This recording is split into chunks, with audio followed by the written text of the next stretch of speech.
После-уральский период нахчийские племена в письменных источниках выделяют себя под собственным этнотопонимами, отличающие их от других родственных племен, включая наименование корнем «нах», алародии или сасперы, гаргареи, дзурдзуки и другие. В отношении алародиев Геродот пишет: на матиенов, сасперов и алародиев была возложена подать 200 таланов. Это 18-й округ. В период правления персидского царя Дария или держава была разделена на 20 округов. У колхов же на головах были деревянные шлемы.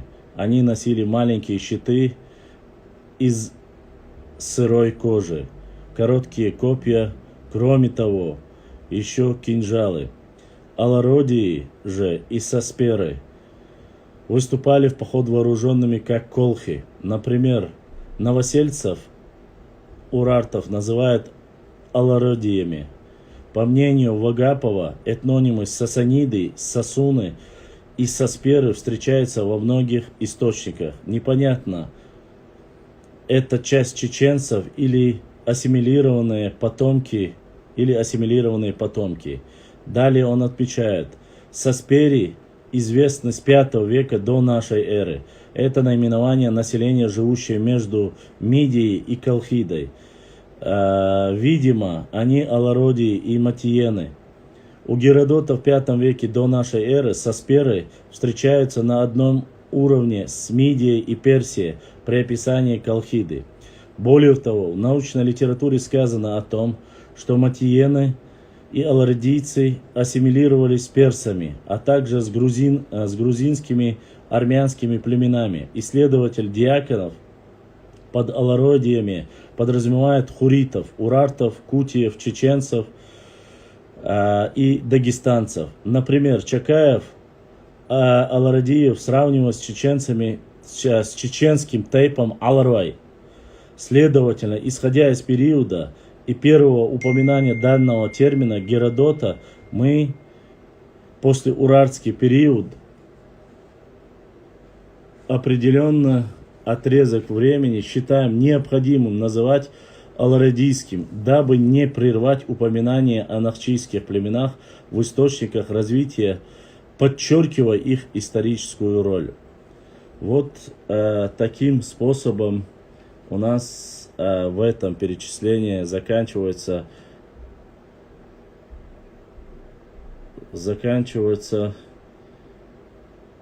об алароидском периоде.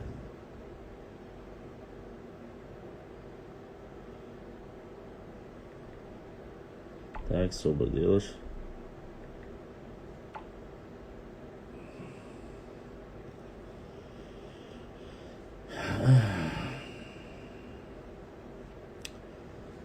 Вот, это третья часть, второй период. Есть дальше идет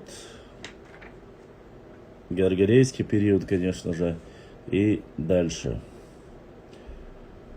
Так, если вы хотите, мы можем дальше, пока народ наш честной собирается, пока подтянутся те, кто должен сегодня зайти в прямой эфир Шула, мы зачитаем о гаргарейцах, но это по вашему пожеланию. Следующий гаргарейский период, потом дзурдзукский период, потом уже период консолидации нахчийских и других, включая иноязычные племена. Вот так оно идет по последовательности. Поэтому я надеюсь, что все периоды будут вами проштудированы и использоваться в дальнейшем в изучении нашей истории, с чего все, как говорится, началось. Давайте я, пока у нас люди собираются, зачитаю о Гаргарейском периоде. По данным Страбона, уалейкум салам, по данным Страбона, Гаргареи, народ на Северном Кавказе, расположенный к западу от дагестанских племен гелов и легов, находящихся в союзе с амазонками-савроматами. Более того, страбоновские Гаргареи в ряде случаев локализуются в малых предгорьях и равнинах Центрального Кавказа, местах распространения древних кабанцев-плоскостников. Описываемые Страбоном события принято датировать кабанским временем. Например, Метродор, Скепсийский и Гипсикрат, также знакомы с Кавказской Албанией, говорят, что амазонки живут рядом с Гаргареями на северных предгорьях Кавказских гор, называемые Керавнийскими. Гаргареи, несомненно, производственное от нахчийского термина «гяргара», близкий родственный, и в этом значении слова кроется смысл этого этнонима. Гаргареи ее название Гаргареи не название одного племени, а общее наименование, которое в определенных условиях распространяется на часть нахчийских племен, сознающих свое родство. Как известно, в историографии одним из основных племенем Кавказской Албании традиционно считается Гаргареи. По мнению Давудова, северной границы Кавказской Албании ко II веку до нашей эры продвинулись до северного Дагестана, предкавказские степи выше Терека, откуда начинается сарматская территория. Таким образом, по сведениям античных авторов, Албания к I веку до нашей эры представляется страной и царством на востоке Закавказья. С юга она соседствует с Арменией, с севера с Сарматией, с запада с Иверией, с востока пределы страны доходят до Каспийского моря. Алиев население древней Кавказской Албании делит на северные и южные этнические группы. Северные реки Куры,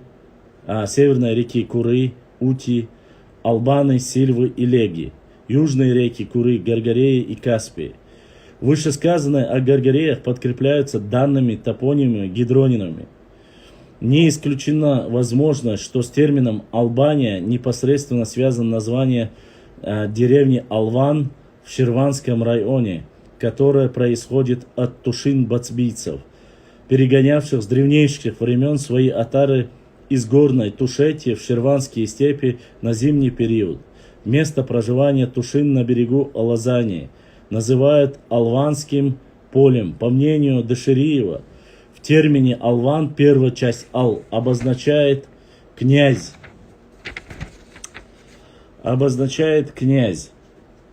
владыка, а вторая часть Ван, по нашему мнению, означает место обитания. С другой стороны, ряд топонимических названий Карабаха также можно перевести с нахчийского. Например, название реки Гаргар от Гаргареев. Албании осталось село Гергар в Нагорном Карабахе и одно село с таким же названием на юго-западе Кировабада, на бывшей территории Арцаха. Здесь уместно подчеркнуть еще одно обстоятельство. Например, Мовсас Харинаци в Гаргарейском княжестве на северо-восточных областях Армении упоминает Гаргарейское поле. В других источниках встречается название Гаргарейская равнина в районе Дашти, современная Мильская степь. Следовательно, согласно научным данным, Гаргареи представлены не только в Закавказье, но и на Северном Кавказе. Вот так говорится о периоде, Гаргарейском периоде. Дальнейшее у нас идет Дзурдзукский период. Дзурдзукский период считается установленным факт идентичности названия чеченцев с термином дзурдзуки. Походы скифов через Кавказ в Преднюю Азию в VII веке до нашей эры связаны с этим становлением этнической карты Северного Кавказа, главным моментом которого некоторые авторы считают появились здесь и выступления на историческую арену предков современно нахских народов, дзурдзуков и леков. С указанного времени предков чеченцев грузинские источники называют дзурдзуками. В этой связи уместно вспомнить союз черталинцев и дзурдзуков против вступивших на картлийский престол Мирвана III, вторые века до нашей эры. Попытки картлийских царей подчинить себе силой горцев приводили к конфликтам. Начиная с 9 по 11 века источники чаще всего называют чеченцев дзурдзуками. Этот термин хорошо знает Леонтий Мравелли, начало 11 века. По его сообщению, в 11-3 веках до нашей эры дзурдзукия представляла четко очерчиваемую территориальную общность этническим однородным населением. Мар пишет о том, что Иване поднялся на гору Хады, перешел гребень и перестал далее на гору пхойцев и дидойцев. С одной стороны у него оказались дзурдзуки, а с другой дидои и пхойцы. Подчеркивая роль дзурдзуков на Кавказе, на определенном историческом этапе в источниках встречается упоминание о том, что над сыновьями Кавказа был владыкой Дурдзук, сын Терета. Дурдзук же, что был самым знаменитым среди сынов Кавказа, ушел и расположился в горной теснине, который дал имя свое Дзурдзукети. О доминирующей роли одного этноса среди остальных родственных племен на определенном историческом этапе в данном случае особо следует подчеркнуть родственные отношения картвельских и нахчийских племен в историческом прошлом. Без учета этого фактора этническая карта Древнего Кавказа будет неполноценной. Доказательство родства этнонимов Дзурдзуки, Дзандкой, а также топонимы Дзурдзукети, Дзандак-Ари нами уже констатированы в специальной научной работе и в 3 главе данного исследования.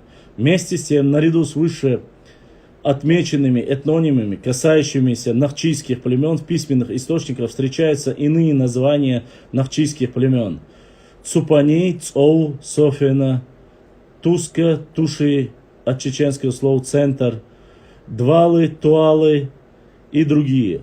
Резюмируя вышесказанное, считаю необходимым обратить особое внимание на эпохальную последовательность упоминания нахчийских племен в письменных источниках с 3 по 1 тысячелетие до нашей эры.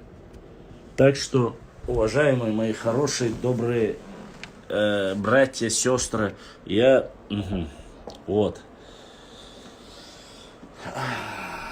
зачитывая данные, мы максимально пытаемся вас ознакомить с древней историей и этнонимами, которые нам очень интересны и важны. В дальнейшем, конечно же, можно зачитать период консолидации, то есть объединения нахчийских и других иноязычных племен. Это касаемо как раз-таки кемерийцев. Если вы, конечно, хотите, мы можем продолжить. И, в принципе, тут совсем немного. Остались кемерийцы, скифы и дальше сарматы. Сарматы и последние у нас аланы идут. Поэтому, если мы получим запрос, конечно же, мы, валейкум салам, можем приостановить зачитание фактов, чтобы некоторые балаболки не плакали. Они обычно привыкли, нардейские балаболки, плакать о том, что мы в своем эфире якобы ничего научного не говорим, а просто отвечаем на вопросы. Но, как говорится, каждому свое. Каждый может рассказывать свои сказки, а мы будем рассказывать, основываясь на источниках, в принципе, очень даже авторитетных личностей, докторов исторических наук. Период консолидации нахчийских и других, включая иноязычные племя. Кемерийцы. Из Нижнего Поволжья, мест обитания иранских племен, в конце начале первого тысячелетия до нашей эры и центра сложения своего рода всадничества в конце второго тысячелетия до нашей эры Восточное Закавказье, прошу очень прислушаться к каждой географической местности, чтобы было понятно. В Восточное Закавказье проникла одна из групп населения и осела, смешавшись с местным населением, в основном восприняв его материальную культуру. Между этим население Восточного Кавказа, Дагестан и Нохчичуэ возникли интенсивные отношения. Речь идет о формировании кемерийцев конгломерата племен. В научной литературе широко распространена мысль о том, что кемерийцы, в научной литературе широко распространена мысль о том, что кемерийская культура не оказала длительное и решающее влияние на развитие племен Северного Кавказа и Карпато-Дунайского бассейна, и что они возглавляли всего лишь один из временных объединений степных племен с целью военного похода. Не с этим ли связана идея Манандяна и Крупного и других, считающих, что древние кемерийцы направлялись в Преднюю Азию по Черноморскому побережью Кавказа. Поход их, если совершался западнее Кавказских гор, как утверждает Геродот, то это могло быть только при помощи каботажного плавания вдоль Кавказа на тех вместительных ладьях, которые на Западном Кавказе в античное время были известны под названием камары. Имеются попытки сравнить имя кемерийцев с грузинскими гмири. Алейкум салам. С грузинскими гмири, герои, и осетинскими гумериты, нардский эпос. На наш взгляд, такие сравнения неубедительны. На наш взгляд, такие сравнения неубедительны, потому что речь идет о кемерийцах, плавающих на ладьях. Наиболее подходящим для этимологии слова кемерийцы мы считаем чеченское слово кем, корабль, ладья, и грузинский геми с теми же значениями. Кем, ар, где ар – словообразовательный элемент в кавказских языках. Более того, необходимо учесть, что в Нохчичуэ есть вар, тейпа, гема, руай. Как известно, военные столкновения в Предней Азии, в свою очередь, усугубились самыми решительными действиями так называемых кочевых народов, пришедших с севера. Кемерийцы, а затем и скифы, появлялись здесь как сокрушительная сила на первых порах, ровно враждебная обеим рабовладельским державам Ассирии и Урарту. Однако долго так продолжаться не могло. Успех пришельцев решающим образом зависел от того, сумеют ли они опереться на помощь одной из местных политических группировок. То есть, найдут ли они себе союзников и обретут ли более или менее постоянных противников на Востоке. Они ведут переговоры в союзе с правителем Урарту в VII веке до нашей эры. Все эти действия представляли собой грозный фактор, острие которого направлено прежде всего против Ассирии. Сказанное свидетельствует о том, что в Предней Азии кемерийцы опирались на местные родственные племена, в частности на урартийцев. Например, в научной литературе проводится один из факторов, свидетельствующий о наличии такого союза, где сказано: «Мы пришли к выводу, что эти падение Малоазийского царства мушиков и завоевание страны халдов явилось результатом происшедшего в 676 году до нашей эры похода урартского царя Руса II вместе с отрядами его союзников кемерийцев. Здесь уместно напомнить, что в древности родственные грузинам северокавказские племена, очевидно, были распространены на большом пространстве в Северном Кавказе, в Крыму. Свидетельство чего является наличие древней топонимики этих областей северокавказских элементов, на которую в свое время указал академик Джавахашвили. Это еще раз доказывает наличие среди кемерийцев племен родственных предкам нахчийцев, в частности урартийцам. Данное утверждение перекликается с мнением Давудова о том, что все имеющие материалы показывают, что контакты нахчийского населения со степным кочевниками в 13 и 8 веках до нашей эры были довольно активными. К таким племенам в 9-8 веках до нашей эры относятся так называемые кемерийцы. Археологические данные, согласно изображениям на изваяниях 9-8 века до нашей эры. Начиная с 7 века до нашей эры эволюция кемерийских кинжалов и мечей обрывается. На смену им приходят акинаки с брусковидным навершием, сердцевиной или бабочковидным перекрестием. Это еще одно подтверждение тому, что северокавказские изваяния, о которых мы ведем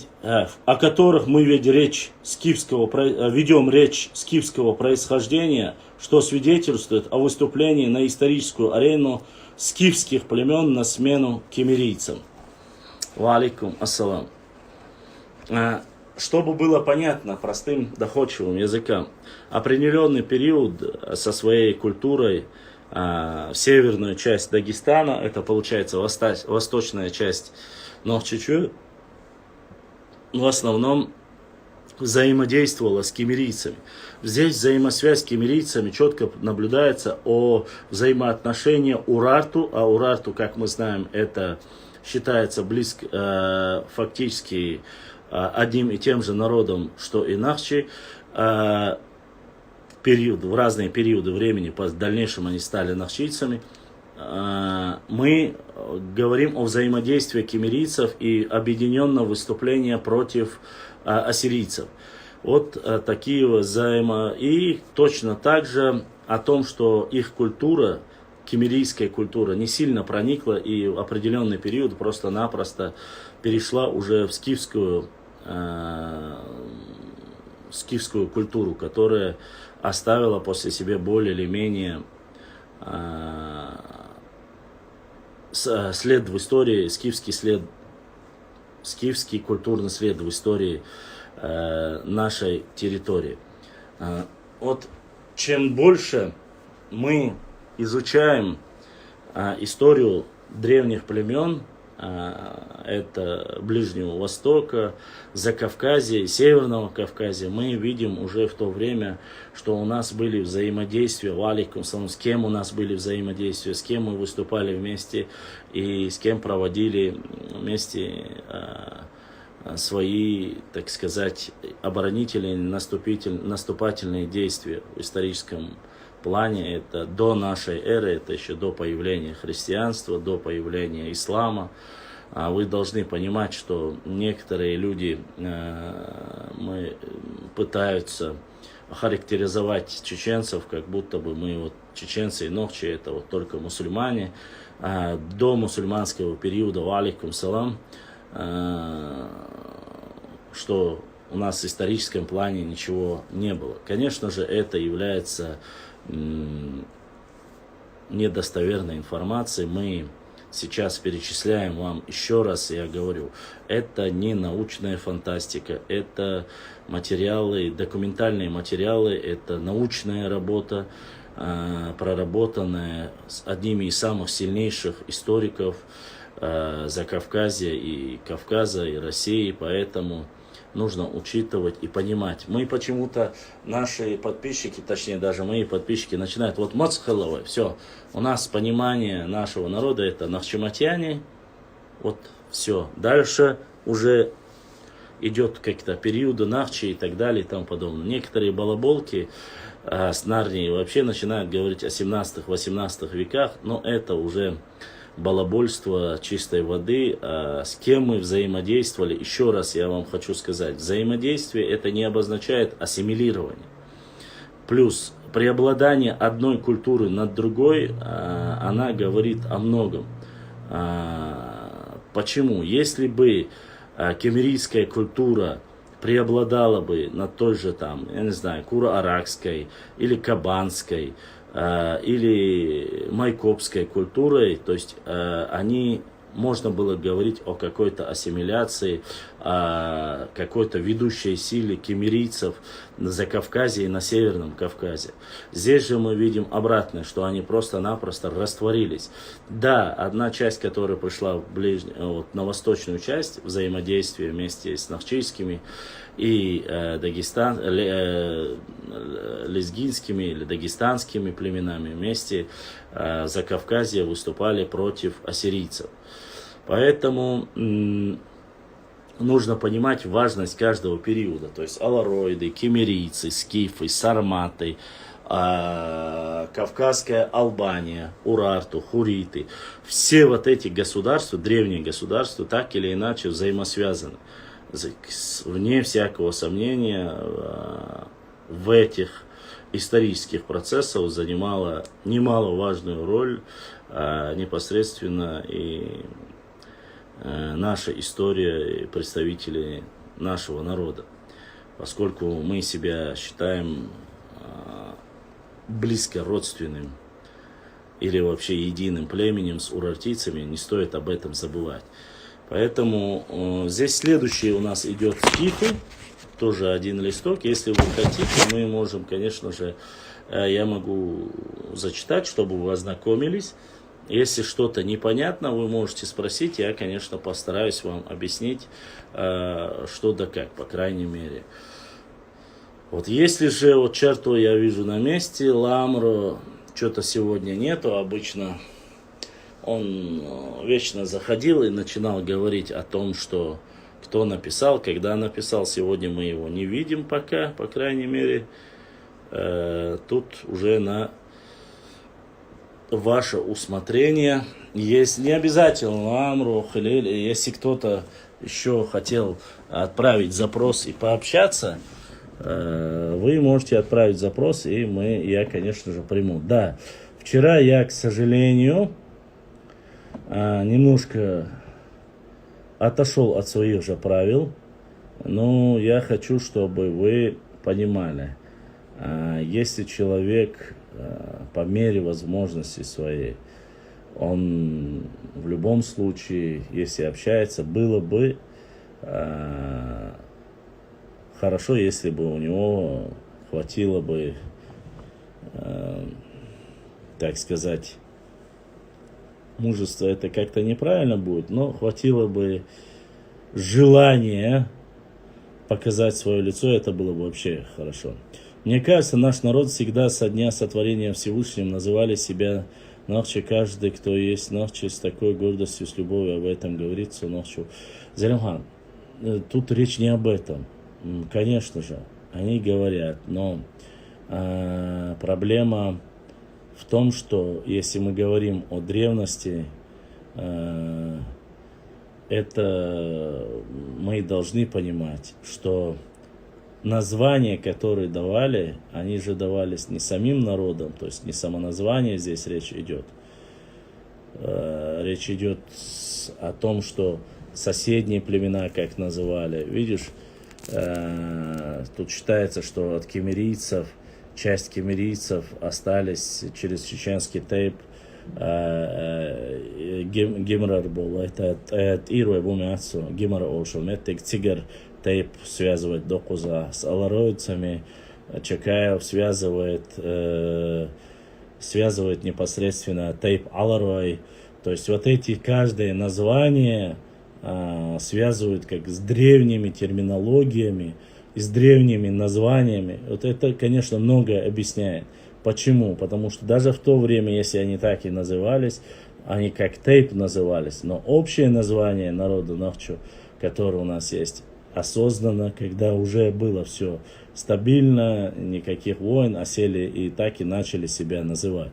В принципе, они же могли себя называть, там, я не знаю, киммерийцами или аларедийцами, или, я не знаю, другими названиями. Нет, самоназвание у них было одно, соседствующие племена каждый называл по-своему. Поэтому это имеет огромное значение. Валейкум салам, салам ашалду, Франция был везришка, салам ашалду. Мы должны знать каждый период. Почему? Потому что, если, допустим, у Зелема спросит, Зелем, ты знаешь о кемерийцах, о скифах, сарматах, аланах, дзурдзуках.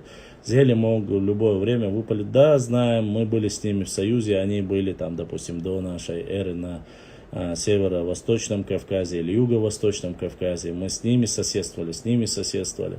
И то, что их культура была просто-напросто утеряна. Но утеряна каким образом? Не преобладала, она растворилась. В силу событий того, что, может быть, она была незначительная и не могла доминировать непосредственно над нашей культурой. Кена Харачоевская, будь то кабанской культурой и так далее. Поэтому это нужно учитывать и знать. Мы говорим о периодизации. Я прошу, чтобы вы понимали. Мы не говорим, что все нохчи называли себя алароиды. Мы не говорим, что все нохчи называли себя кемерийцами. Мы не говорим, что все нохчи называли себя, валейкум салам, называли себя там гаргарейцами. Нет. Здесь четко указано, где кто как себя называл, в какой период, взаимосвязь, слова, лексика, топонимы, гидронимы. И самое важное, самое главное, что об этом вот эти периоды и вот эти взаимоотношения четко прослеживаются. И грузины указывают, что нельзя выдергивать, альхамдулилlah, нельзя выдергивать с контекста слова или какие-то периоды и убирать их, потому что они кому-то не нравятся, потому что будет неполноценная картина в истории, древней истории, по крайней мере. А древняя история, как здесь в основе они ссылаются и на Геродота, ссылаются и на других греческих, да и не только греческих, и грузинские источники. Поэтому ситуация юшуновжре. Все мы гордимся друг другом, брат мой, все мы гордимся. Всем бы нам гордиться друг друга, уважать друг друга, это уже было бы намного проще. Но, к сожалению, некоторые немножко борщат.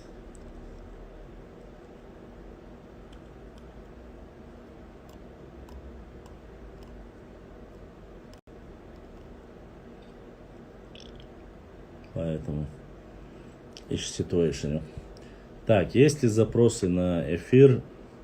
Или, если вы хотите, мы можем кратко, здесь, но уже кратко тоже прочитать о скифах. Скифы.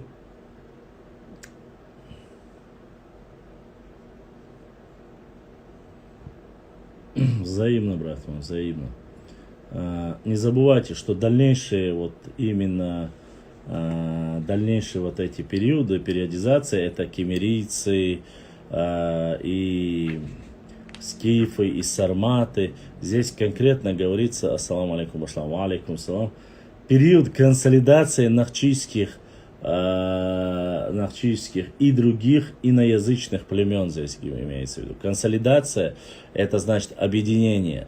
Это не говорится здесь не сказано период ассимиляции нахчийских племен. Здесь такого нету. Прошу четко понимать об этом. Потому что нарнийские упыри немножко, когда переедят гороха, начинают там отстреливаться вот этими всякими сказками об ассимиляции. Или же там... Здесь конкретно имеется в виду консолидация. А кто такие скифы, сарматы, кемерийцы, какую они имели роль с нами, взаимодействие с нашей культурой, здесь уже описывается. Да, кратко, но емко и понятно, чтобы каждому было человеку понятно, что да как. Сложного здесь ничего нету, в принципе. Сложного здесь, как говорится, мы можем понемногу разобрать.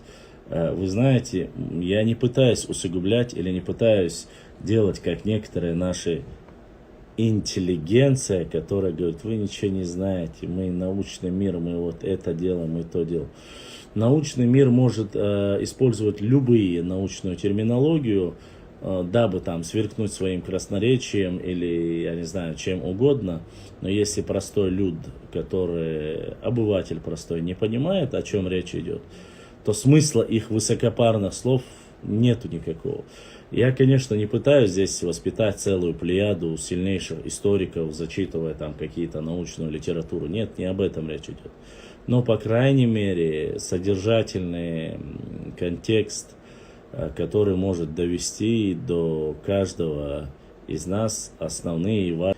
Постараюсь вам зачитать о скифах. Скифы снова же, это период консолидации нахчийских племен с кемерийцами, скифами, сарматами и так далее и тому подобное. Поэтому я думаю, что это будет вам интересно, поэтому прислушайтесь. И запись у нас, конечно же, будет сохранена, и если кому интересно будет, может посмотреть и узнать, что да как. Скифы. На определенном историческом этапе кемерийцы и скифы сосуществуют, что более напоминает преемственность в развитии племен.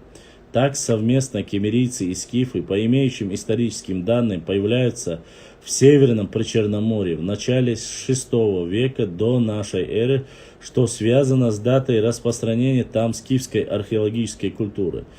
И наличие элементов скифской культуры этой эпохи на Северном Кавказе свидетельствует о продвижении скифов через Кавказ, где они вступали в контакты с местным населением, по всей вероятности родственным.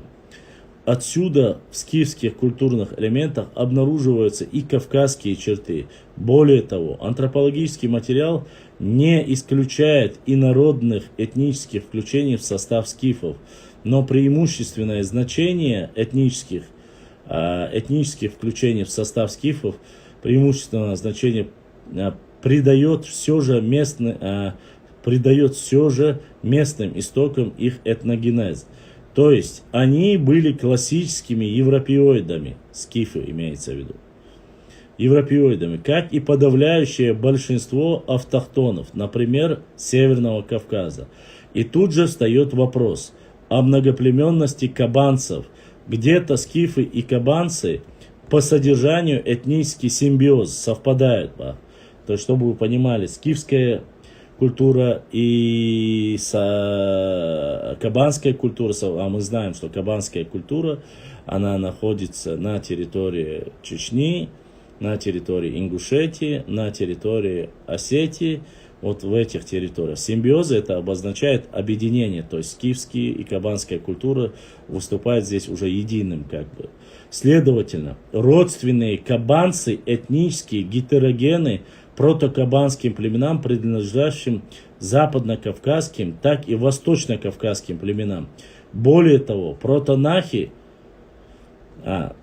протонахчи являются одним из творцов кабанской культуры.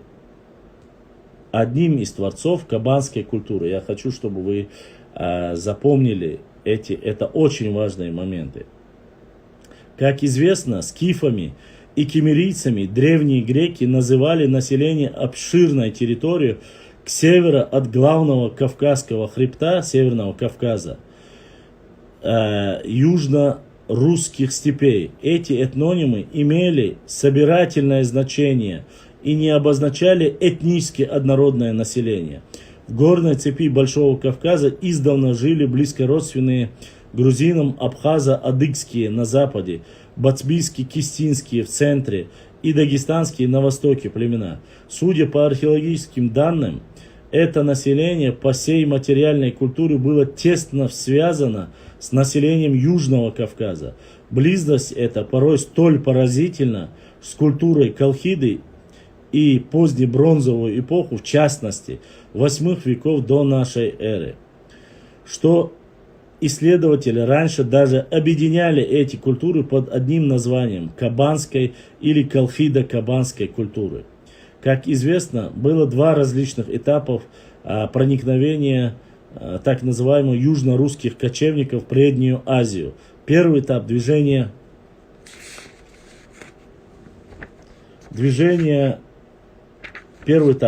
кемерийцев в конце 8 века до нашей эры. Второй период приход скифов в 7 века до нашей эры, во второй половине. Скифы упоминаются в ассирийских источниках 681-688 года.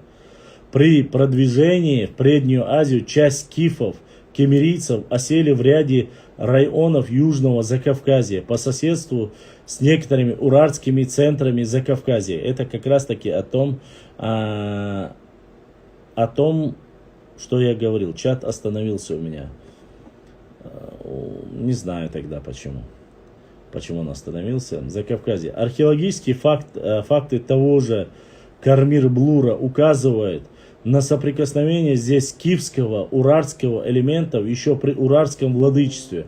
Это вполне согласуется с данными письменных источников ассирийские надписи и другие, подразумевающиеся союзнические отношения урартийцев и скифо-кемерийцев. Еще раз. Урартийцев и скифо-кемерийцев в 7 века до нашей эры. Следовательно, этнический состав населения данного района был к этому времени довольно пестрым. Восточно-грузинские, хуррито-урартские, скифо-кемерийские племена и так далее. То есть речь идет о консолидации той части родственных племен, которые связаны общими интересами. Кроме борьбы кемерийцев и скифов против крупных древневосточных государств, необходимо отметить и то, что они союзники или наемные войска использовались правителями. Это хорошо видно на примерах взаимоотношения скифов-кемерийцев с правителем Манейского и Урартийского царства. Правители этих последних зачастую именно иноземных наемников искали выход из внутренних затруднений. Симптоматично, что почти все военные успехи урартийцев в царствовании Руса II оказываются достигнутыми благодаря широкому использованию союзников, наемных, указывается именно, кемерийских отрядов. Без наличия родства и, соответственно, взаимопонимания подобный союз маловероятен. Характеризуется взаимоотношения нахчийских племен со скифо-кемерийскими. Необходимо учитывать следующее. Как указывает Меликашвили, впоследствии термины скифы и кемерийцы приобрели собирательное значение, обозначающее, так как поздний термин сарматы, жившие в этих краях Северного Кавказа, как ираноязычные племена, так и носители, говорившие на иберийско-кавказских языках.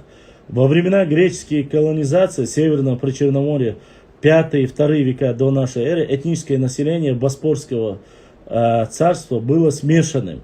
Кроме греков в него входили скифы, сарматы, синды, миоты и так далее. Говоря о союзнических акциях скифов-сарматов, необходимо отметить, что при походах в Преднюю Азию, а точнее их борьбе с Дарием, в одном из скифских отрядов под главенством царя Скопсасиса находились союзники скифов-савраматы.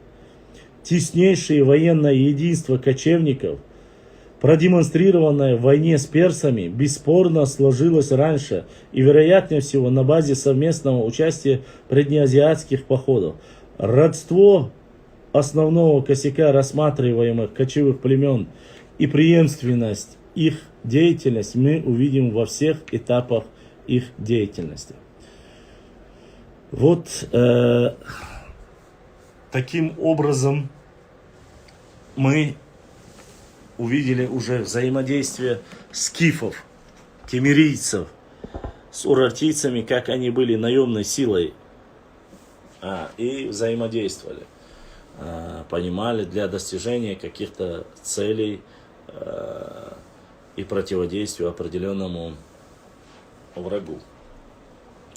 Вот так, уважаемые мои друзья, мы методично так сказать, понемногу можем разбирать. Я понимаю, что научная терминология, что многие вещи могут быть непонятны. Но я вас уверяю, что в принципе, как таковой, здесь ничего сложного нету. Поскольку на древних картах мы везде видим названия этих племен, и как они появились здесь, было ли взаимодействие, или понесли мы от них сокрушительное поражение. Все это нужно знать, дабы некоторые норнийцы из Востока тоже не рассказывали нам сказки о том, что там чуть ли не они являлись кемерийцами. Это вопрос, конечно, очень интересный. Нужно посмотреть, насколько относятся нынешние тюрки, относятся к кемерийцам или скифам. Это уже нужно проверять, и тут уже ДНК может непосредственно нам подсказать это. Интересно, может, там что за книга, где можно купить. Я рекламировать книгу не собираюсь. Книга эта непосредственно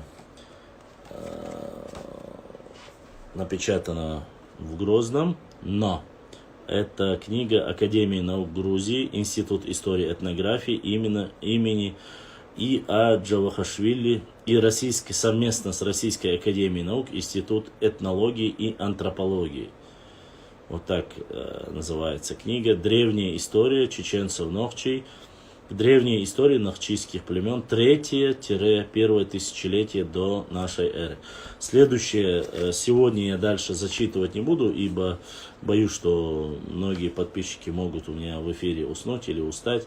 А осталось еще 2 пункта. Это остались сарматы и остались аланы.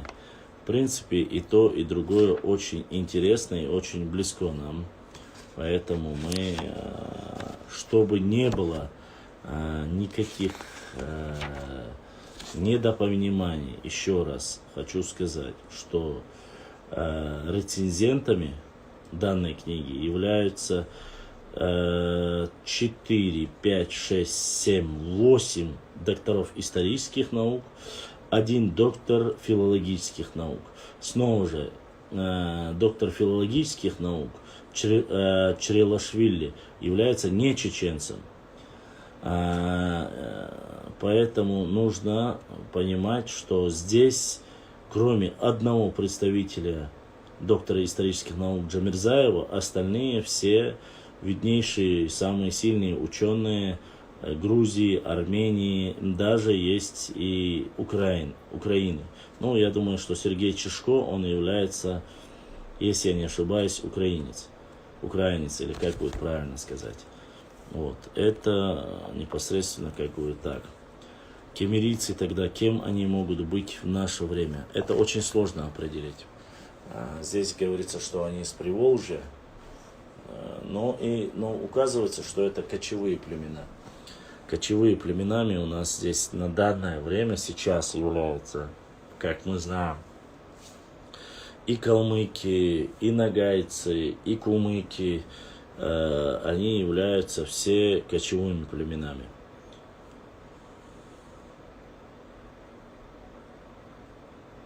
Нет, Кирми Жаиндаци, наши, книгу я показывал, уже несколько раз показывал, такая хорошая очень книга. Я раньше, вы знаете, немножко печатал материалы с этой книги. Я не знал, что она у меня есть. И потом как-то получилось так, что я залез в свою библиотеку, начал искать. Оказывается, кто-то ее мне подарил. Вот эта драгоценность оказалась у меня. И, в принципе, здесь очень много чего интересного. Очень сильные ученые, которые работали над этой книгой.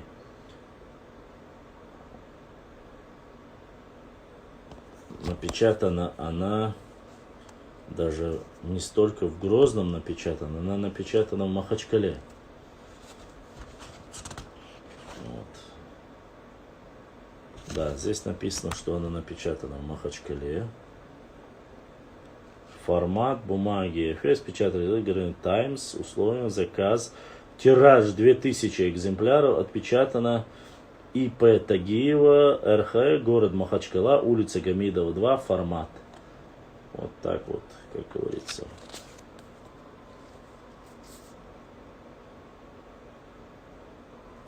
Нет, здесь, видишь ли, указывается, что скифы, кемерийцы, они, наоборот, союзниками были и являлись наемной силой у урартийцев.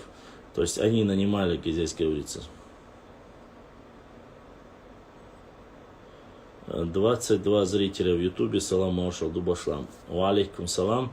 Мне обычно Вайцаво Шутигер, он обычно, когда донатит, говорит, донат от подписчиков с Ютуба, или донат, он всегда, в основном, он отправляет, и я уже тогда начинаю понимать, что в Ютубе тоже есть определенные братья, сестры, которые смотрят и наблюдают за нашей работой и в историческом плане.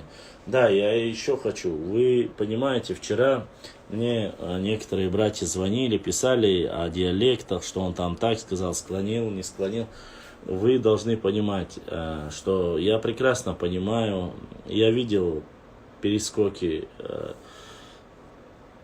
нашего брата с одной темы на другую, потому что само понимание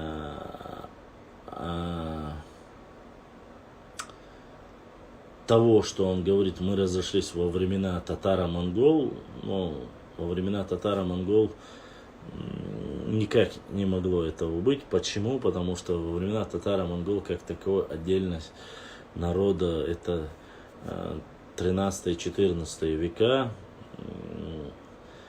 по пропорциональности населения, если посчитать, их не могло быть даже как таковой, даже чем один маленький тейп они не могли быть. То есть в совокупности их было, может быть, даже человек 500 или, может быть, 600, не больше. А могли ли 600 человек делать какую-то сопротивление Тамерлану? Ну, это, конечно же, тем более с учетом, они говорят, что наказали. Ну, некоторые говорят, что наказали. Да, раньше говорили, из-за религии разошлись, то говорили, из-за ассимиляции разошлись. Но это, конечно, чушь собачья. Не из-за ассимиляции. Чеченцы, новчи начали раньше спускаться на плоскостные свои территории, дабы народ начал размножаться. И все новые и новые территории, там, где никто никогда не проживал, осваивали, занимались уже другими своими профессиональной деятельностью, кто охотой, кто рыболовством, кто скотоводством. Поэтому вот так. Уважаемые мои подписчики, я должен перезагрузить эфир. Час закончился. Если вам интересно, заходите в эфир. Не больше, не меньше. Сами Гойсхом через PayPal, уважаемый мой брат Гойсхом. У меня на главной странице, вот здесь под Башлам 3 девятки, есть PayPal адрес. Ты берешь этот PayPal адрес, копируешь, вставляешь себе в PayPal, и он можешь отправлять донат через PayPal. Доходит мгновенно, и сразу же я и благодарю. Сейчас я перезагружу, заходите снова, и мы проговорим дальше.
Laiks, подписks, it's мои вежи.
Вот так.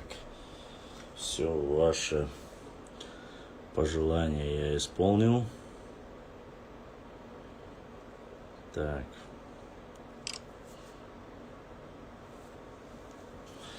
Ага. И мы... Где мы остановились? На чем мы остановились?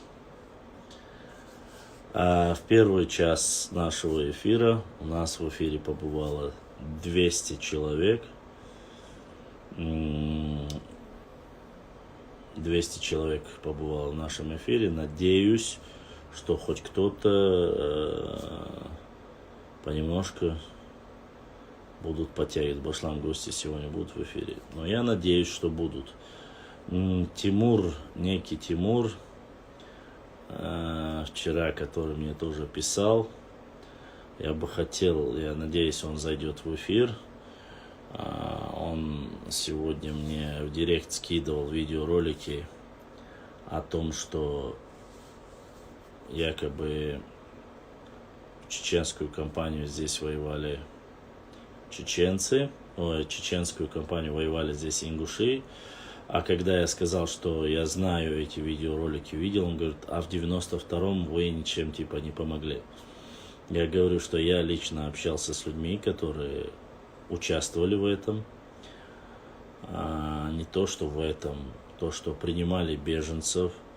Об этом говорит и сам глава республики, первый президент республики Ингушетии. Об этом говорят многочисленные жители города Грозного, которые знают, что почти все гостиницы были забиты беженцами из пригородного района. Раненые были приняты, это тоже факт. Точно так же я буквально год тому назад встречался по приглашению Юни Успанова. Я был у него на встрече, когда он открывал один из своих, как говорится, ресторанов. И там я разговаривал с коренными грозненцами. То есть это были уже взрослые люди, которые более состоятельно проживали, всю жизнь жили в Грозном. И когда я им задал вопрос, я, конечно же, акцентировал внимание о том, что была ли надпись, видели ли они хоть плакат, где-то написали краской про ингушей, езжайте в Назрань. Вот такого формата вопрос, когда я им задал, они сказали, само собой, это является полнейшей чушью, после чего один из представителей старшего поколения лично дал слово, поклялся, не помню, давал ли он клятву, он рассказал, как лично на своей машине, в то время оружия было достаточно, свободно в Чечне, что отвез почти что то ли один, то ли два багажника, полное оружие тем ребятам, братьям из Ингушетии, чтобы у них было оружие. И отдал абсолютно бесплатно и так далее и тому подобное. Лично мне рассказал. об этой ситуации. То есть, насколько я знаю, связывались со мной, я имена называть не хочу, но они сейчас живут в Европе, и они рассказывали, что во времена Джохара Дудаева они входили в состав Дудаевской гвардии, что Дудаев дал негласное указание, чтобы не было никаких нашивок, а так вы можете участвовать и помогать братьям в данном конфликте. Насколько это достоверно, недостоверно сказать я не могу. Имеется в виду, то есть привести этих людей и там показать, к сожалению, вы должны понимать, что это невозможно. Вот. И что то ли он говорил, то ли 27 человек, то ли 17 человек вместе с ним, что они были, доходили и что негласно помогали. Он лично сам был одним из них. Он рассказывал об этом, он рассказывал после каких конфликтов, потом уже они ушли оттуда. Ну, более о событиях подробно я рассказать не знаю, просто он рассказал коротко, он тоже поклялся, что это все достоверно. Плюс ко всему этому мы знаем выступление одного из братьев, достойных братьев ингушей, который был грозненским ингушом. Он рассказывал, как поехал за своей сестрой во Владикавказ, то есть пригородный район, и как там наткнулся на батальон, целый Урал добровольцев из Чечни, который ехал в пригородный район и подвез его, он сказал вроде бы. И он клянется и может, сказал, что имя свое назвал, может перед кем угодно выступить по этому поводу. Я к чему это говорю? К тому, что любая ложь, любая фикция, она будет разоблачена. Дело в том, что если бы в то время все это делалось ради фейка, ради пиара, может быть, они бы друг друга записывали, может быть, они снялись бы на видео и так далее и тому подобное. Вы должны понимать, когда упрекаете о 92-м году, непосредственно 92-й год, когда говорили, эта война, она самая фактически короткая война. За 3 дня, чтобы подготовиться, поехать, начать воевать, просто-напросто многие могут и не знать, что был конфликт. Это понятное дело, что идет там какая-то конфликт между Северной Осетией, Ингушетией, это можно понять. Но оно все длилось 3 дня. И даже с того же Ауховского района, с других районов, пока соберутся, пока поедут, для этого нужно время. А времени для того времени не было так много. Все закончилось через 3 дня. Трагически закончилось. Я не говорю, что это хорошо или плохо, но сравнивать 3 дня и сравнивать почти с 20-летней войной, это несовместимые вещи. И да, Нохчи никогда не отрицали о том, что в этом конфликте приезжали добровольцы, представители и там ингушских тейпов. Об этом никогда Нохчи не говорили, что они не приезжали, не говорили. Они говорили, что они приезжали. И всегда поддерживали этим. Как раз таки, что не приезжали, не поддерживали, не принимали беженцев, не принимали то или другое, говорят обычно с той стороны, не с нашей стороны. Вот и в данной ситуации, когда сегодня этот Тимур, я надеюсь, он появится в эфире, когда он рассказывал, он говорит, короче, дашь мне ссылки, дашь мне этих людей. Я, честно сказать, хотел. А потом подумал, решил, а зачем? Он был, что может быть, эти люди сами этого не хотят. Он нет, за этого царони на это. За этого царя. Там просто Тимур 00, там 300 что-то было написано.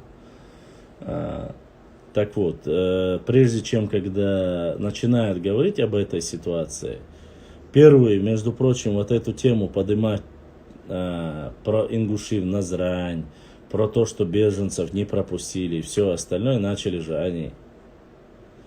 А с другой стороны, если на то пошло, если подумать, вы сами подумайте, каким образом, вот мы говорим о каких-то сейчас гипотетических вещах, как вы сами думаете, начался конфликт в 92 году.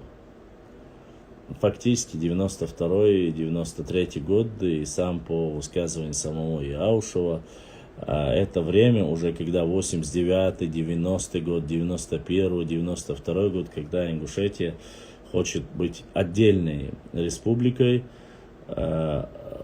само собой там, когда эти лозунги могли появиться, вполне возможно, даже если бы, предположительно, они были, я думаю, что это могло быть только тогда, если они даже были, мы говорим снова же гипотетически, только тогда, когда уже два брата разошлись. Но снова же, я хочу, чтобы вы понимали, на постсоветском пространстве самое мирное расхождение двух республик считается, это когда разошлись по разным сторонам, это Нохчичуе и Ингушетия. Вот когда разошлись, самое мирное. То есть, в принципе, как таковой, никаких проблем не было. Не было ни паники. Знаете, почему не было? Я больше чем уверен, не было паники, митингов, лозунгов. Просто по одной причине. По границе в то время четко принималось одно решение. Что по 1934 году будет делиться. И в то время никаких возмущений насчет этого не было. Если бы в то время были бы какие-либо возмущения по 1934 году, такого мирного разделения, о котором мы говорим, его бы не было как такового. Почему? Потому что в то время, тем более с учетом нравов, может быть, это все бы было бы иначе. Но демаркация границы, временная демаркация границы, разграничение границы, все было мирно. Почему? Сказали, потом решим, а пока оставим так. Поэтому мирно разошлись. Но Дудаева не стало, остальных не стало. В 2005 в одностороннем порядке договор расторгнут. Уже одна война, другая война. Некоторые нацики в себя поверили и решили на этом сыграть. В 2009 тяпнули, в 2018 вернули. Все. Но воспользовавшись, мне вспоминается время военных действий с Деникиным. Как раз таки там Деникин в книге Деникина, кажется, история в этой повести написана, что во времена Деникина задали вопрос, то ли историк описывает, какой сейчас, боюсь ошибиться, но этот момент я обязательно найду и скину. Он говорит, ингуши прикрывали и воевали 6 дней до тех пор, пока не получили для себя выгодных условий по земельным наделам. И после этого, через 6 дней, все прекратилось. Некоторые говорят так. Другие же говорят, что за это время они позволили большевикам уйти в Грузию. Тут две стороны. Какая из них достоверная, какая нет, это Аллаху алям. Но в любом случае, политически выгодные себе моменты выбирать, это, а потом за то же самое упрекать там своих братьев или соседей, ну это, конечно же, немножко не так. Вот. Они использовали момент, забрали наши земли в Суджинский район в честь Малгобекса. Нет, то, что ты говоришь с самурай, это уже более поздний период. Снова же, не забрали. Эти районы были спорные. Мы с точки зрения, если бы власть захотела бы и воспользовалась всеми рычагами, как они указывают, то сегодня бы и эти два района тоже забрали. Но зная братство, зная взаимоотношения, хорошие отношения, сказали, давайте закроем, оставим как есть, вы получаете эти 6 селений, 2 Асиновка, Серноводская, это горная часть и обратно Горогорская часть возвращаются, вот так закрыли вопрос. Снова же я говорю, если же воспользовались теми самыми пресловутой поддержкой Путина, ни Кадырову, ни главе Чеченской Республики, ни руководителю там комиссии Даудову ничего не стоило, чтобы забрать эти два района. Если бы они использовали эти рычаги. Но они не использовали. Они как раз таки поступили по-братски и эту часть земли оставили. Об этом говорит в своем интервью Евкуров как раз таки. Он говорит, в этой ситуации как раз таки произошло то, что мы из 70 тысяч вернули 20 тысяч, и 51 тысяча квадратных метров осталось за Ингушетией. Евкуров прекрасно знает это. И дело не в предательстве вовсе. Саварим, братья, донатим, Саварим, ДРС Хейл за поддержку, за то, что пишешь так.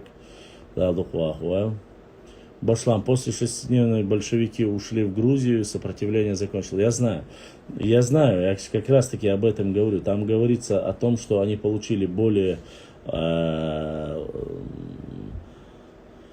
выгодные для себя условия и что сопротивление закончилось. Вот так указывается.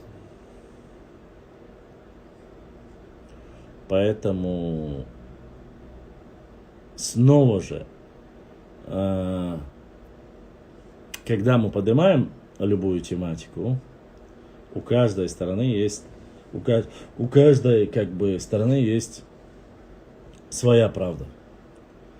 У нас своя, у вас своя, и это мы должны понимать. Если вы говорите, вы должны знать, что ответное мы тоже умеем читать, у нас тоже достаточно документов, достаточно книг, которые можно открыть, посмотреть и показать. Те самые разговоры о том, что во время Деникина, во время гражданской войны, гражданской войны, когда большевики приходили к власти, что там Чечня была завоевана, а Деникин не смог завоевать, там чуть ли не развернулся, ушел, то он оказался Ермолов, то оказался Деникин, но это, конечно, была чушь собачья. Деникин завоевал плоскостную территорию, даже за одни гойты, боевые действия, одно село Уайт, Нохчичуя, бои шли фактически почти что чуть ли не неделю. А это была ожесточенная борьба. Гайтинцы себя показали как одними из самых храбрейших воинов. Много погибло, но мы должны понимать, что в данной ситуации, где есть авиация, где есть тяжелая артиллерия у Деникина и есть обычные там винтовки и пулеметы у жителей селения Гайты, это несоизмеримо было. Поэтому в этих боях, и там же говорится снова же, плоскостные территории, даже Гудермес частично только перешел под влияние Деникина. Это времена гражданской войны, прошу не путать.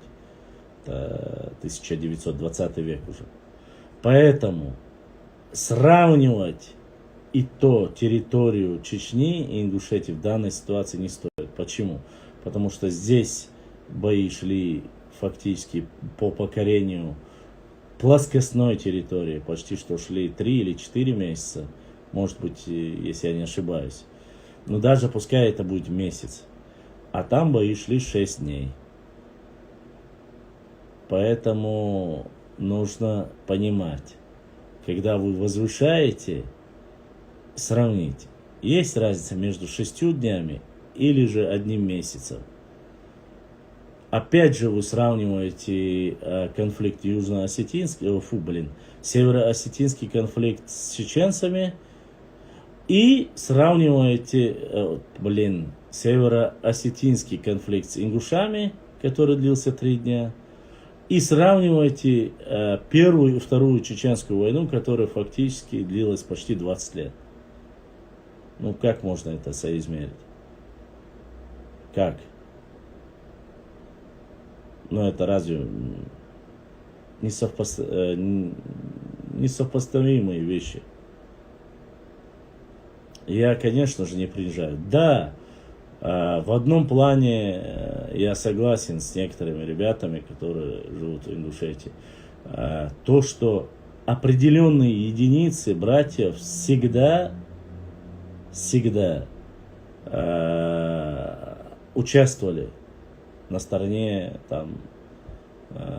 Нохчи народа, поскольку они знали о своем единстве, Но в процентном соотношении это единицы. Вы хотите, чтобы об этих единицах судили весь народ? Так не получится. Поэтому я хочу, чтобы вы понимали это. И снова же, повторяясь и возвращаясь к нашему вопросу, я хочу понимать, если у вас были проблемы с черкесами, то бишь кабардинцами, это не обозначает, что эту проблему нужно переносить на нас. Поэтому мы прекрасно понимаем, у нас были соприкосновения, были военные конфликты с черкесами, но у нас были и братские отношения с черкесами. Взаимоподдержка была. Вчера в эфире Ламаров говорит, что вы же граничили, говорит, с кабардинцами. Да, мы граничили с кабардинцами. Именно мы граничили с кабардинцами. И не было там никого другого. Но сегодня, из-за того, что эти земли и эта территория у вас, мы не граничим с кабардинцами. Вот это тоже вопрос большой.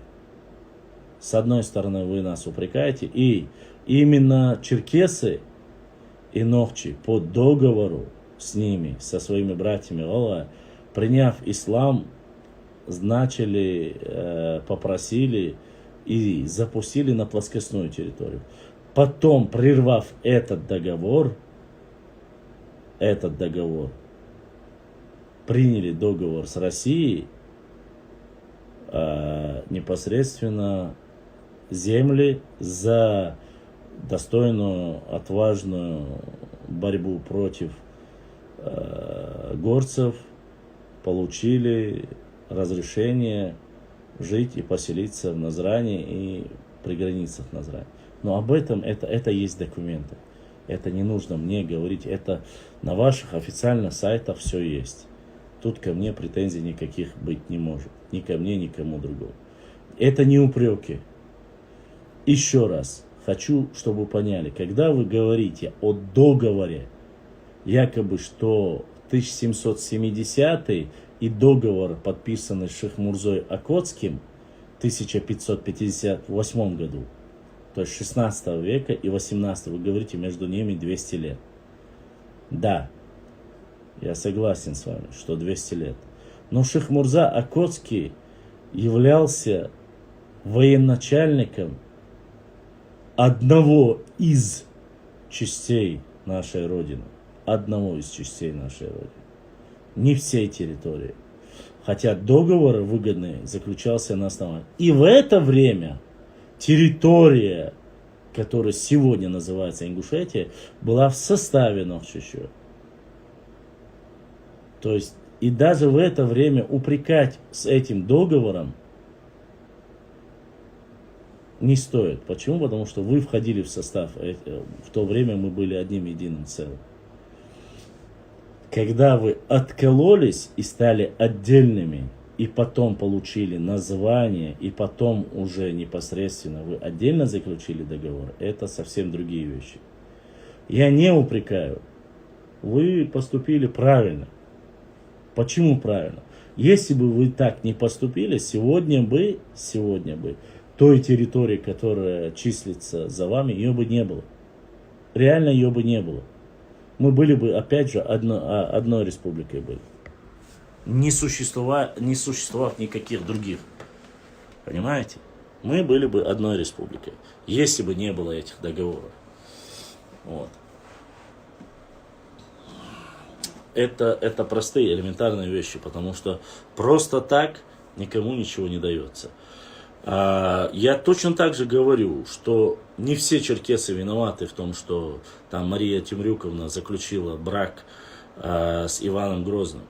Но это с точки зрения политики, с точки зрения геополитики, это было правильное решение.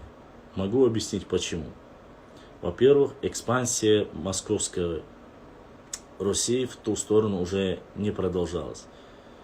Черкесия владела огромными территориями, огромными землями, благодаря этому выгодному браку. Так поступали и во всех европейских странах, выдавали одни царские династии за другие.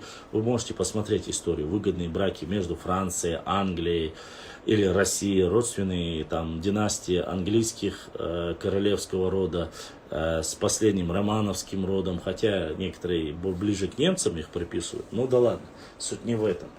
И то же самое во времена Елизаветы, Екатерины, я уже про это вообще молчу. Такие браки заключались, потому что они были взаимовыгодными. Такова была политика. И черкесы в этот период времени поступили правильно. Это было верно. Башлам, разве Окотский заключал договор? Он заключил договор, Шахмурза Окотский заключил договор между Московией и непосредственно Окотскими землями. Было такое, да. Поэтому... Да, конечно, после смерти исчез. Еще раз вам говорю. Договор Шахмурзы Окотского, отличался настолько продвинутыми для того времени пунктами этого договора, вы просто не представляете. Договоры о том, какие пункты были, я перечислю вам только несколько. В то время Московия называлась, поэтому это не то государство, не Российская империя, она не была еще в то время. Айса Цондер был, что он с Московией. Первое. О том, что на территории Новчичу не будут подселяться казаки, что не разрешается проповедовать другой религии, кроме того, что здесь есть. Что разрешается полностью вести торговые взаимоотношения по Тереку со всеми московскими метрополиями, такими как Кизляр, ну, имеется в виду, где можно было, не Кизляр, а именно точки, где можно было проводить продажу, заниматься древесиной и всем остальным. Это было, что экспансия на эти территории не распространяется. Мы, в свою очередь, предоставляем в противодействии, если будет с кем-то конфликт, выставляем определенное количество воинов и так далее. Вот экономически важные, политически важные, религиозные важные. Все стороны заключенного договора Шахмурзы Окотским был великолепный. То, что там уже непосредственно в дальнейшем, что его сын хотел продолжить дело отца, это уже совсем другое. Я не читал просто Хуяриза Вежри. Ижри, я прошу вас, этот эфир, я не позволяю здесь материться, я сразу человека блокирую. Хохчуах зудрибу, хохчуах нануэбу, хохчуах бахкинахбу, уяздоч камирш, гылдоч камирш, ой хамет кчучел камил шокчу амадия, а иначе асокчура ардохар душу. Суна гилка хуосалях, уазденгел хуосалях, ас бяшбол буалх шун если так я подлиз хуёш хидек дя шун хията значит шун соой шуат шун оқа болчерге хата хат хауса хаус не входа в состав Москвы, нет, это был договор о взаимоотношениях. Договор о взаимоотношениях, Иса. Именно вот такой. Сажим гылка хази хил октюэштол камилс мади. Саймоншал сайхан сайриц худой шутани уахи ина цапайден хун вейна хирдацартиш бош дючусо гоши уаздо сумши и гылкдо сумшмадиц ойга тоушдацис цундера. Я просто не читаю. Башлам договор присяга юхунбахцар. Я говорю конкретно о договоре. Присяг Сунцегина. И поскольку там считается, что он был равноправным, после покорения Крымского ханства России с кем-то договариваться или иметь дружеские договора, братские договора не было смысла. Они хотели быть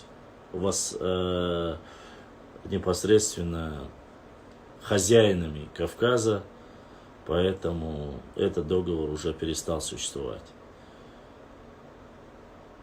Да разницы нету, еще раз я говорю. Во время подписания Шахмурзы Окотского не было никакой отдельной Ингушетии, не было, ни Галайче не было, ничего не было. Да, и Нохчичу не было, но мы были как в едином одном пространстве и назывались одним названием в то время. Тайпы, конечно, имели свои названия, но не больше, не меньше. Нохчиченный Middle East духуаг ши и шашин директ чували камелдай шок чуатса дяшин халдаца. Эфир чак маяк няски продолжить иряци, потому что, честно вам скажу, суна уахающий на разбор туда-сюда заниматься ненужными вещами. Сегодня страны договариваются, и нет в этом ничего недостойного. Да, конечно. Да, конечно. Тут не об этом речь. И нету ничего плохого, что они заключили договор. Нету ничего плохого. Хивсуры хорошие братья, хорошие соседи, грузины. Считается в одно время, что корни у них с нашими одни, у Хивсуров, Тушин, Пшавов и Сванов. Но сегодня они полноценное общество и народ Грузии. Они грузины сегодня. Вот и все. Бейбарс, что там хотел сказать? Ну, его сын уже более Шахмурзы Окотского, там, при заключении договора, я там обязуюсь. Ну, челобитная там была, не самая лучшая, конечно. Как бы, по крайней мере, из того, что я видел, не знаю, неприятно было, конечно, читать это. Что я там такой-то буду продолжать дело там отца там и так далее и тому подобное. Но там уже были свои непосредственно терки Султанмута, Шахмурзы Окотского и так далее. Но снова же, это была только одна маленькая часть нашей Родины. Это не вся Чечня, не вся территория. Само собой, этот договор не имел силы, там, допустим, в Шаройском районе, Чеберлойском районе как таковой, в Итум-Калинском, Галанчорском районе он не имел. Вот поэтому вот как-то так. Акоками называли как раз таки ауховцев. Это есть ногчи. Просто их акачанами, акоками называли русские. Еще раз я вам говорю. Они называли именно их по своему пониманию, по своему звучанию. Они называли. Не больше. Сегодня норнийцы плачут и говорят, что якобы в то время же их не называли чеченцами, в то время же их не называли нахчийцами и так далее и тому подобное. Но, во-первых, если говорить об этом, земли тех самых нахчийцев, которых вы сегодня не любите или у вас фобия к ним, простирались их земли до самого Каспийского моря. Остров Чечень включая, то есть ауховцы, аухуай, ахки, аухуай, кто бы они ни были, название этой местности, они спускались на свои земли имеется в виду, на нашу родину. В то время там никого не было. Везде даже по утверждению того же, как его, Дубровин, кажется, да, Дубровин, кажется, сказал, описывает, и Бержей описывает, когда спускались в 15 веке даже, спускались на эти территории ночи, кроме одного дома андийцев на Андийском хребте, никого больше не было, и поэтому они свободно оседали, заселяли междуречье Терека и Сулака. Нохчи не переходили за Сулак, но, может быть, какие-то, когда конфликты были, переходили, а так нет. Я еще раз вам объясняю. Мелхи, Нохчи, общество Мелхи, даже они проживали, есть источники, полевые источники о том, что два селения, два брата Мелхи основали на берегу Каспийского моря, где занимались рыболовством и, как говорится, основали свои небольшие хутора. Но все они в дальнейшем были уничтожены. Мы знаем прекрасно, как Ермолов и царская Россия в то время направляла на нас, против нас и калмыков, некоторые говорят и нагайцев, чтобы они нападали и во времена Ермолова отогнали 2 миллиона мелкорогатого скота, то есть напав, угнали.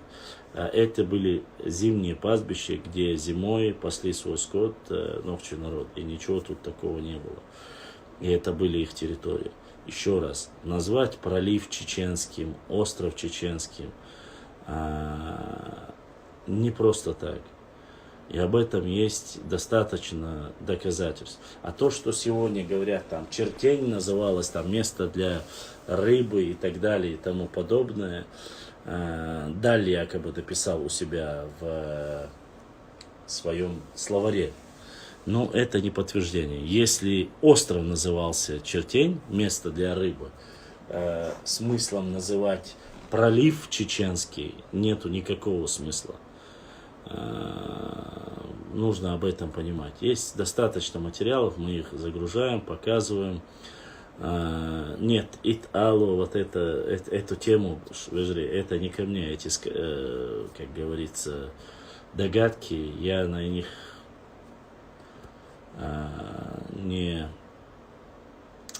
никогда не рассчитывал и не опирался. Много очень интересного. Да, я дальше рассказываю. От горной Лам-Экхи, горной Мелхисты, чтобы спуститься, перейти на плодородные земли междуречья Терека и Сулака, нужно было пройти через тех самых неугомонных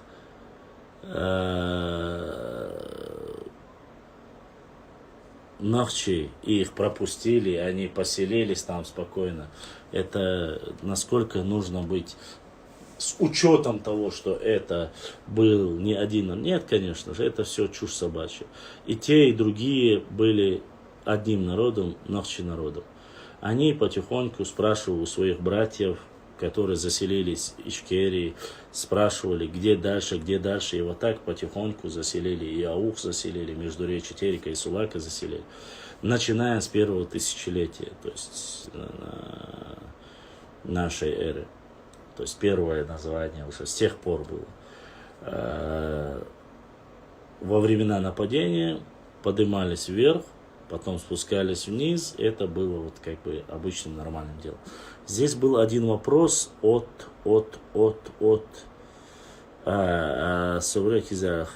так, сейчас здесь был один вопрос от Берсеркерса. Хевсуша, Хевсархуа, разведчиками Ошху.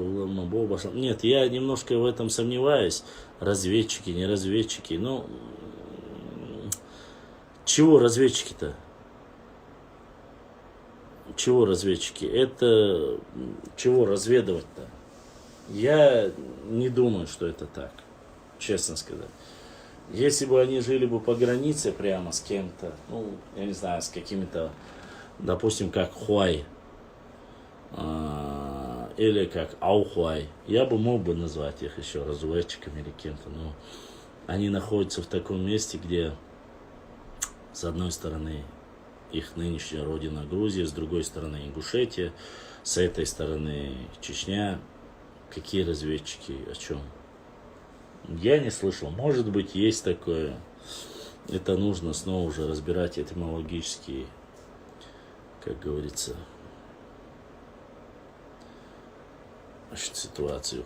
Ит алуэй, там, цинбин тоуэй и так далее и тому подобное. Вы же, вот эта тема не ко мне, честно вам скажу. Вот так вот. Штукшу.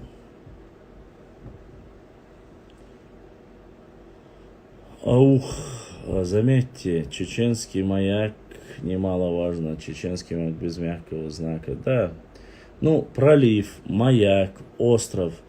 Ну, в принципе, не кажется ли вам странным?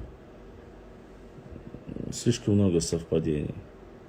А то, что там якобы Даль сказал, ну, и до Даля там об этом словаре есть. Вот. Саяэтин адухвак, саму ума саяэтин самагатия, саму ума саяэтин. Не было, ничего не было. Эла асфакбоди гали, о иштами акаривихица, ха? Даже и язиндол, два шада дохаду асфак продонат. Все? Нету. Все, просто прикрепить е, донатить, да, я прикрепил, а сиз да яхкан хаспаратвала. Саму ума саяэтин самагатия, сейчас это тоже эфир до конца я добью и на сегодня закончу.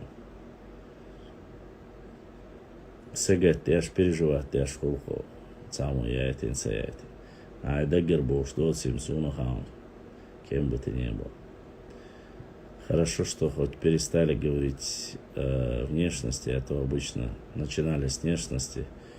Теперь чисто вот. Мне интересно, когда вы идете на стриме к Пузуртанову или кому там, к другим своим, вы там говорите что-нибудь о донатах и пытаетесь, спрашиваете, сколько там на нашем счету. Мне это интересно. Или там Артему, когда вы, или там кто у вас, злой Изя, ему отправляете, вы спрашиваете, сколько, что, к чему. Сун, Сюкха, там герой, что вечно. Башлам, так что там с ковчегом, не знаю. Я за ковчегом не наблюдаю, не смотрю. Смотрел репортаж с Дагестана, когда репортерша специально не называла название маяка, чтобы не возникло лишнего вопроса. Да, я Берсеркс задают вопросы, я пытаюсь отвечать на все вопросы, поэтому. Валла саварим хонгина цамота не айтна саятня.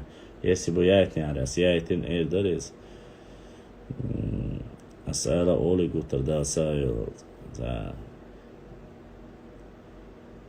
переживать я шамбуш. Не переживай. Наши счета пусты, как и наши карманы. На этом, на истории не разбогатеешь.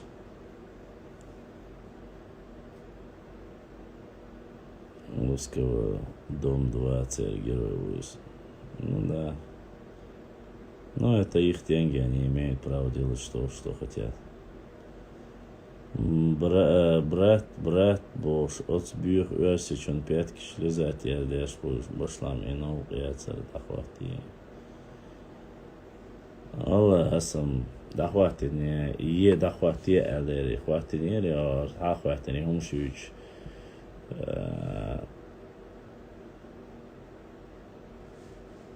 Da ya kırkası.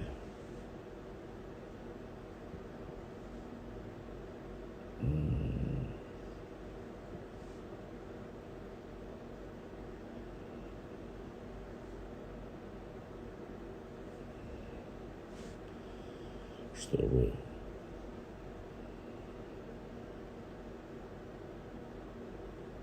sonunda garanti yoksa balık liste.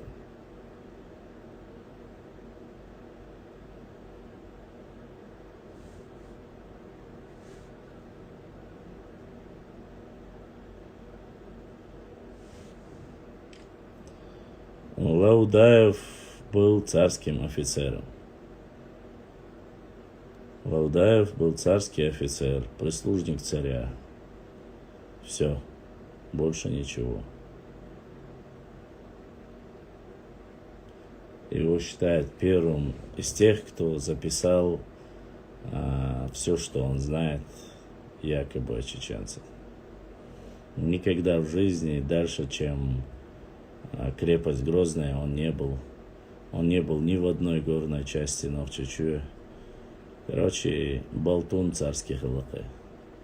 Он попал в опалу благодаря вот этим своим писулькам. Он реабилитировался, так сказать.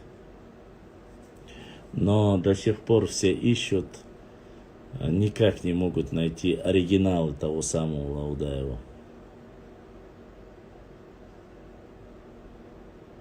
Идрис Седой, Дерес Хейл, амин. Амин.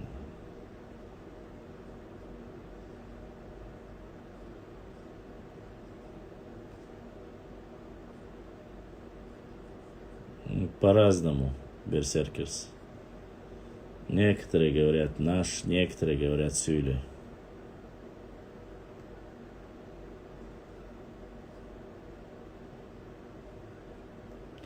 Но больше всего во время Кавказской войны больше всего пострадали Идрис Хонхил Дерес. Больше всего пострадали Адыги и Нохчи пострадали. Астяштегам дохкум да царь Идрис. Скажем, пока халу волш не получается у меня все сделать, как хотелось бы в последнее время. Положение вообще дикят свой цундер. А так вот, да, скажем, царух, штанистельч. Я очень много интересного порадую вас еще. Хазхетер, душ, тихетер, душ, шумшель душом. Так я пытаюсь, конечно, не нагромождать материал. Аш вас просто возможности немножко ограничены. Близкие мои подписчики, такие же бедолаги, как и я, знают об этой ситуации. Ну ладно.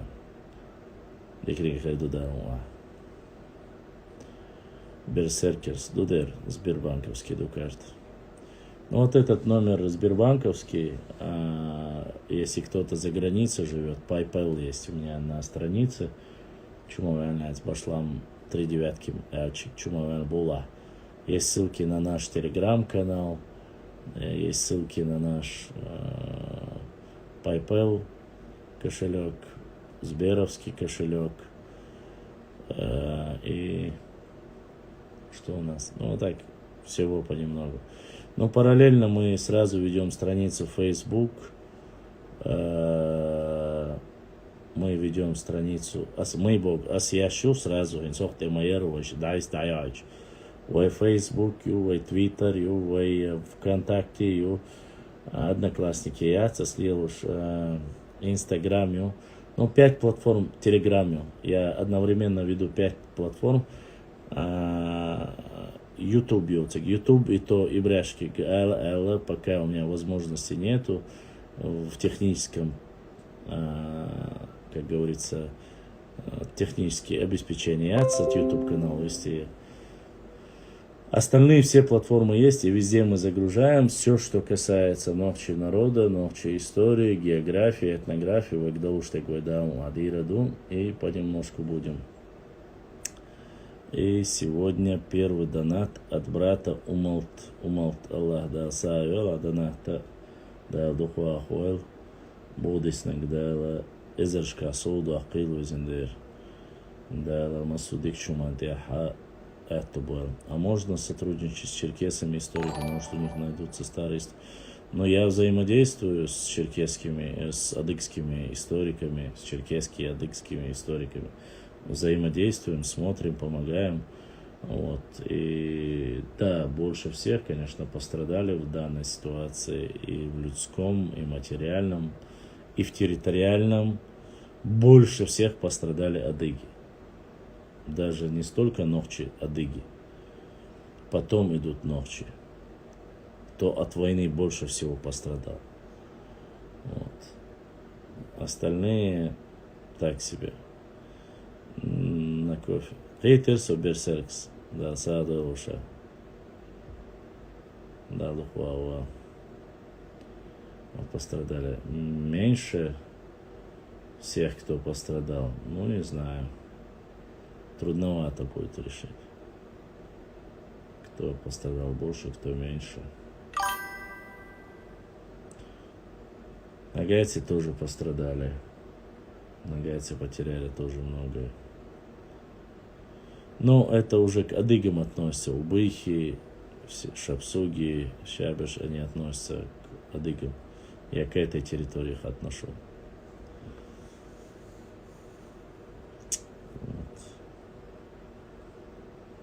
Ну, тут никто и не ведет соревнований, кто больше пострадал, кто меньше пострадал. Разницы никакой нету. Главное, мы говорим об историческом периоде, что были. Тот, кто не воевал, тот и меньше страдал. Ну, тот, кто меньше, кто воевал, не воевал, тот, кто был на стороне царской России, он меньше потерял, конечно. Тот, кто был на стороне царской России, он потерял меньше всего.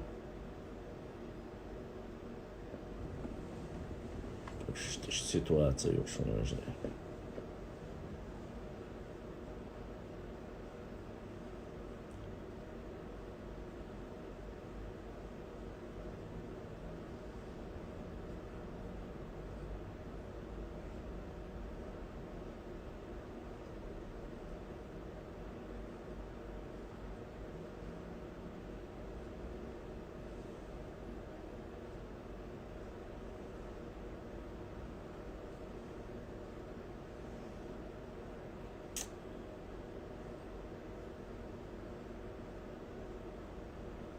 Ну, мы же сейчас читали, да, конечно, у нас есть связь с Урарту. Мы же говорим, что есть связь Берсеркерс. Есть древняя связь. Современная, конечно же, нет. Древняя связь есть, Уральское государство. Считается, что оттуда непосредственно начали расселяться по Кавказу дети Нуха, алейхиссалам, то есть потомки Ноя, кем являются ногчи. Вот. Мы есть потомки Ноя, которые оттуда потихонечку распространились и осели на всем Северном Кавказе. Но там, где мы есть. Покорность в обмен на свободу – это и есть большая потеря. Ну, не знаю, уже. Покорность, свобода. В разное время по-разному каждая преподносится. Кто-то смеется, кто-то издевается. Но я скажу одно. Нашему народу не стоит развлекать другие кавказские народы, воюя всегда со всеми, кто бы там ни позарился на нас. Вот. А что касается записей, ну, я слушал записи некоторых военных, которые, так скажем, высокопоставленные, не скажу, но офицеры российской армии, которые говорят, что вот мы сейчас скоро настанет время, мы покажем чеченцам, что я спамил сейчас Сюилию, да, Цацешу, мы объединимся вместе с ними больше. Давай посмотрим. Уйду аусарду кой. Уйшу аусарду, ашудиду аусарду.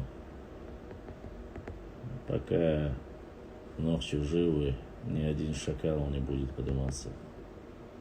Башлам про Лезгистан что скажешь? Про лезгинов скажу, что они один из самых достойных братьев, соседей для чеченского народа. От них подлостей нам никогда не было. Поддержка, что касается поддержки, да, они, конечно, в Южном Дагестане живут, но и все-таки от них поддержка была.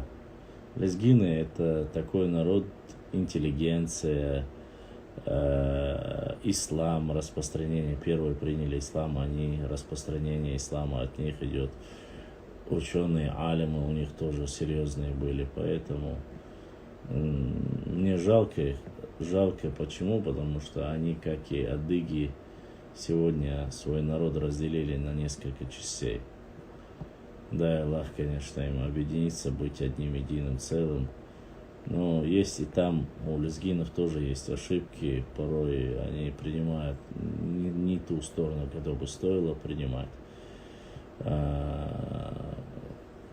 Поэтому лезгины, я всегда говорил и буду говорить, они достойные братья, хорошие соседи, подлости от них как таковой истории. Вот и так. Вопрос Ютуба. Ну, я надеюсь, я ответил на этот вопрос. Башлам читал сказку Востока, насколько она вымышлена в плане, когда он описывает именно период войны на Кавказе. Ну, вот ты сам сказал, это вымысел, ни больше, ни меньше, Ваша. Это, ты знаешь, это исторические романы, вымыслы, они некоторая персонализация, сперва специально приукрашивают для того, чтобы хорошо книги раскупались. Поэтому Башлам заметил, что рассорились те, кто граничит с друг другом. Ну, дело не в этом, в принципе, как таковой. Ну да ладно. Я желаю лезгинам объединения, пусть они вернут свои земли. Так, когда барин решает, Башлам, техар ислам дин те отстаip наш минуду. Маали тасюк берсеркерс. Сонцаля, я не хочу, сонха милнигду, но я не хочу говорить. Не хочу обидеть. Шнохчи буцен нохчи буйсон обидеть пацаля эс эльдат. Хам хасон. К сожалению, уважаемые мои братья и сестры, на сегодня, наверное, я закончу. Вы должны понимать, я немножко финансов своих ограничен. Цундейра 2 часа я провел эфир. Думаю, что хватит на сегодня. Я хотел, конечно, Ламру и Черту завести, но их, к сожалению, их нету сегодня в эфире. Ну, я, по крайней мере, провел для вас Шунхайт.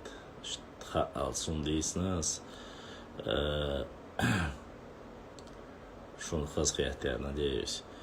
А так я по мере возможности с этим мобильного алейкум салам я буду проводить эфиры и встречаться Donatieten och sen очень Allah да саил, хаданат да духуахуэл. Остальным всем ДРС Хил, Бюсте, Кариоил. Будут вопросы, задавайте в директ, обязательно отвечу. Не забывайте лайкать, оставлять комментарии. Ассаламу алейкум ва рахматуллахи ва баракату. Далат тубал.